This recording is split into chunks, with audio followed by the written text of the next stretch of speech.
এইটা আবার কোন ধান্দা? কোনো দান্না মান্দায় কাম হইব না। যাও বাবা, রাস্তা মাপো, যাও। না না, তোমাকে কিছু দিতে হবে না। তাইলে আমার জন্য কি একটা রোগ হয়েছে, ডাক্তার বলেছে আমি নাকি বাঁচবো না, কিন্তু যতদিন বাঁচবো প্রতিদিন আমাকে 1 ব্যাগ করে রক্ত দিতে বলেছে।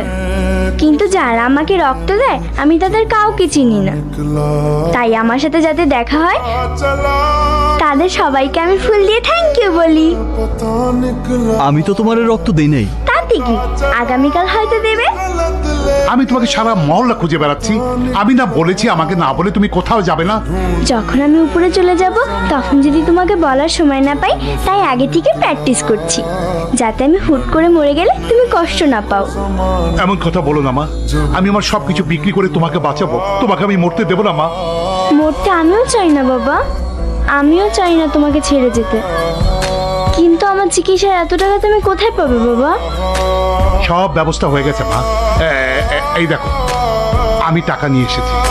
এই টাকা বসকে দিয়ে যদি জায়গাটা ছাড়াতে পারি তাহলে তোমার চিকিৎসা হবে, তুমি হাসবে, খেলবে, ঘুরে বেড়াবে। চল চল মা। আসসালামু আলাইকুম বস। ওয়ালাইকুম আসসালাম। বস, আমি গরিব মানুষ, জীবনের সমস্ত সঞ্চয় দিয়ে 300 ফিটের পাশের জায়গাটা আমি কিনেছিলাম। জায়গাটা ছাড়া আমার তেমন কিছুই নেই, বাড়ির সবকিছু বিক্রি করে আপনার জন্য আমি 1 লাখ টাকা নিয়ে এসেছি, এর চেয়ে বেশি। ওই মেয়ে শুনেন, 1-2 মধ্যে সিস্টেম করে ফেলামো। বস কি রাস্তার মিসকিন নি? 10 লাখ টাকার 1 টাকা কম হইলে জায়গা হজম হয়ে যাইব। ভাই দয়া করেন, আমার পক্ষে 8 টাকা দেওয়া সম্ভব না, তবে কথা দিচ্ছি যদি জায়গাটা বিক্রি করতে পারি তাহলে পুরো 10 লাখ টাকায় বসকে দেবো। বাকির নাম ফাঁকি। সিস্টেম, ওনার জায়গা ওনারে বুঝাই দিয়া।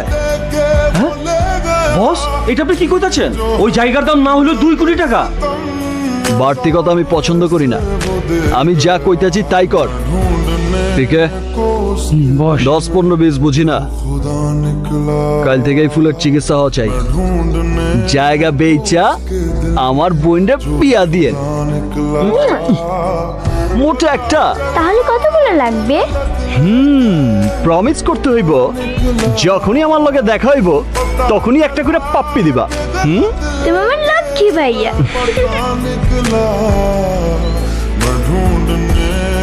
যাও।